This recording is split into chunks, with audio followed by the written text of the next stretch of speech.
Tu dia 3 hari. Baru 3 hari dah nampak kesan. Ini. Nampak tak? Padu. Saya nak bagi awak tengok nah.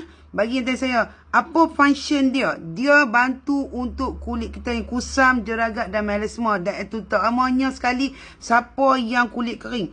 Okey, ni saya nak keluar dah. Data saya nampak mesej tu. So saya nak reply tapi muka saya dah pakai dan saya tunjuk yang ni. Tengok tak tangan saya punya kering. Kebetulan saya tak pakai lagi. You all tahu tak? Bila the moment you all pakai, you all buka ni. You all pakai kulit you all yang kering tu. Dia turun instantly glow. So saya nak beritahu you all satu benda. Yang ni. Dia punya padu dan pekat. Kalau dia masuk kat farmasi, saya selalu kata harga dia memang akan kat 100. Kalau dia masuk salon, harga dia dekat 200-300 punya treatment. So sekarang ni, you berpeluang beli untuk dapat kulit yang lebih cerah, bebas jeragat and melasma. Dan you tengok ni pekat tak dia. Dan nak beritahu satu benda lagi. Apa dia? Asas utama yang you all kena tahu nak make sure that jeragat you all high and bye-bye ialah pastikan kulit you all cukup lembapan. Yang ni kalau untuk orang yang kulit dahagakan kasih sayang, memang meledak padu dia.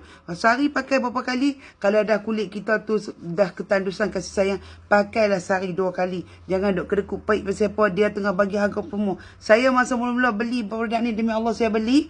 Okey, bukan dapat free sample. Saya beli tau. Okey, masa tu saya join event, muka saya naik jeragat kat tepi ni. Saya kata, aku duk study produk apa yang okey. Saya tengok produk ni, pekat elok ni, saya nak try. Pasal apa? Saya kena faham satu benda dan you all semua kena faham satu benda.